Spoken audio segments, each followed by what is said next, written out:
బాధితుల కోసము దండి మార్చ్ చేపట్టారు. ఏది ఏమైనా కూడా ఆగేదే లేదనుకున్నట్టుగా శరవేగంగా పనులు పూర్తవుతున్న నేపథ్యంలో నిజంగా కొంతకన్నా వెనక్కి తీసుకునే అవకాశం ఉందా, లేకపోతే ఎలాంటి సిచ్యువేషన్స్ ఉండబోతాయనేది కార్తిక్ రెడ్డి గారు ఉన్నారు. చెప్పండి కార్తిక్ రెడ్డి గారు, మీరేమో ఒకవైపు ఏమో దండి మార్చ్ అంటున్నారు, వీళ్ళ బాధితుల కోసమేమో మీరు సపోర్ట్ చేస్తున్నారు. కాకపోతే మీరు అభివృద్ధిని అడ్డుకుంటున్నారా?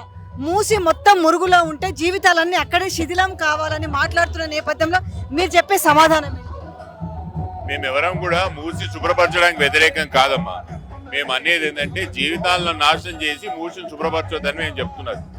మీరేమంటున్నారు? కాంగ్రెస్ వాళ్ళ వాదన ఏంటి? మూసిని శుద్ధపరిస్తే మీకు వచ్చే ఇబ్బంది ఏమంటున్నారు? మూసిని శుద్ధపరిచినా లేదు, మూసిలను బాగు చేసినా మాకు ఎటువంటి అభ్యంతరం లేదు. అది మొదలుపెట్టింది కూడా మేమే, బీఆర్ఎస్ పార్టీ, కేసీఆర్ గారి.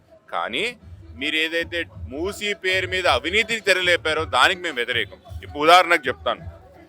ఈరోజు మా హైదర్షాగోడ్ విలేజ్లో దాదాపు 10,000 ఇల్లులకి ఈరోజు మీరు నోటీసులు ఇచ్చిన 10,000 మంది యొక్క జీవితాలను నాశనం చేయాలనుకుంటున్నారు. అది లేకుండా మీరు చేయలేని ప్రణాళిక మేము చెప్తున్నాం.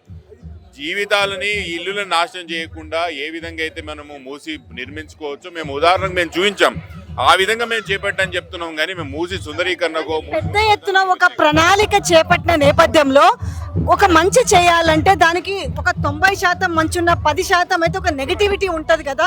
ఆ 10%ని మీరు ఎందుకు రెచ్చగొడుతున్నారు అనేది ఇప్పుడు టోటల్గా వాళ్ళకి మీ మీద వ్యతిరేకత జల్లుతున్నా అనేది. మీరు 10 కోసం 90% కోసం నిజంగా మీరు ఆలోచిస్తే నేను చాలా సంతోషించేవాడిని. కానీ మీరు ఆ 90% 100% ప్రజలు చూపించి మీ జోబులు నింపుకోవాలని ప్రయత్నం చేస్తున్న అనేది మా వాదన. మీరు తీసుకున్న వాటి ప్రణాళికతో మీరు మూసి పూర్తి చేయలేరు. ఒకటే ఒక స్ట్రెచ్ 9 కిలోమీటర్లకి మీకు 5,000 కోట్లకి అయిందంటే 55 కిలోమీటర్ల స్ట్రెచ్కి మీకు ఎంత అవుతుంది? మీ దగ్గర డబ్బులు ఉన్నాయా? మీరు చేయగలుగుతారా? రైతు బంధు, పెన్షన్లు, మిగతా చిన్న చిన్న కాంట్రాక్టర్ బిల్లులు ఇవి ఇచ్చుకోవడానికి మీ దగ్గర డబ్బులు లేవు. కానీ మూసి ఏడికెళ్ళి నిర్మిస్తారని నేను ప్రశ్నిస్తున్నాను. ఇప్పుడు అవ్వదంటారా అసలు? మూసి ప్రక్షాళన అనేది, మూసి సుందరీకరణ అనేది జరగదంటారా? ప్రభుత్వానికి మూసిని శుద్ధిపరచాలనో లేకపోతే మ్యూసిన్ బ్యూటిఫికేషన్ చేయాలని ఏ కోణాన కూడా లేదు. మూసిని అడ్డం పెట్టుకొని డబ్బులు చేసుకోవాలని మాత్రం ఉంది. కానీ మీరు అదొక్క మాట అంటే సరిపోదు కదండి. ఎందుకంటే వాళ్ళు మొత్తం కూడా ఒక పిక్చర్ మొత్తం చూపించారు. ఏ విధంగా ఉండకపోతే వీళ్ళని అందరూ కూడా కాంపన్సేట్ చేస్తామని చెప్తున్నారు. 2.5 సంవత్సరాలు అయింది. ఏమైంది? మీకు నిజంగా ప్రణాళిక వేయాలని ఉంటే, మీకు నిజంగా మూసిని బాగుపరచాలంటే ఒక ఎస్టీపీ కట్టినరా? మూసి మీద కనీసం క్లియరెన్స్ అని చేసిండ్రా?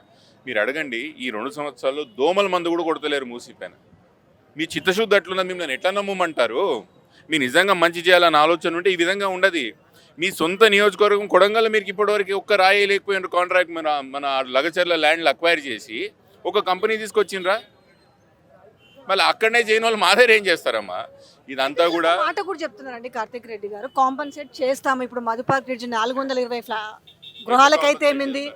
సో మొన్న ఈయన రాజేంద్ర నగర్ ఎమ్మెల్యే చెప్తున్నాడు కదా 1000 కోట్లు దానికి ఒక్కదానికే చేస్తాం. ఆయన తలకాయ, ఆయన గురించి ఏం మాట్లాడతాను? బిల్డింగ్ ఇస్తాను మనిషితో నేను ఏం మాట్లాడాలమ్మా?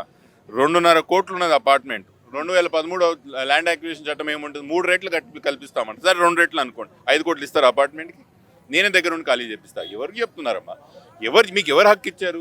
ఈ బిల్డింగ్ మీద ఒకసారి బిల్డింగ్ చూడండి, దాదాపు 4 కిలోమీటర్ స్ట్రెచ్ వరకు ఉంటాయి. వేలాది కుటుంబాలు, వందలాది కాదు. ఇవన్నిటిని కూడా నోటీసులు ఇచ్చారు. ఇవన్నిటిని కూడా కూలగొడతా అంటున్నారు. ఎవరిచ్చారు మీకు అధికారం? ఆగుతుంది అంటారా? మీరు చేసే ఈ పోరాటం వల్ల వీళ్ళందరికీ న్యాయం జరిగి ఆగే ప్రసక్తి ఉందా? మేము ఈ పోరాటం ఒక భాగమే. మేము ఫీల్డ్ వెనకాల చాలా చేస్తున్నాం. మా ప్రభుత్వం 3 సంవత్సరాలు వస్తుంది. ఈ ప్రాజెక్ట్ నాపుతాం, వీళ్ళ జీవితాలను కాపాడుతాం. ఈలోపు ఇంకా 2.5 సంవత్సరాలు అయిపోయింది. 2.5 సంవత్సరాల సమయం ఉందనుకుంటున్నాం. ఈ 2.5 సంవత్సరాల మూమెంట్లో ఇట్లా డెమాలిష్ చేసుకుంటూ పోతారు. దాని తర్వాత మేము పెండింగ్లో ఉంది కాబట్టి మళ్ళీ మా ప్రభుత్వం వస్తే మేము చేస్తామని వాళ్ళు కూడా చెప్తారు కదా. అంతా మీరు అనుకున్నంత సులువుగా జరగదమ్మా. మేము బుల్డోజర్లు పంపించేసి ఏదంటే అది కూలగొడతామంటే అదంత ఈజీగా జరగదు, జరగనివ్వం. ఈ పోరాటం వేరే, మీరే చూస్తారు కానీ.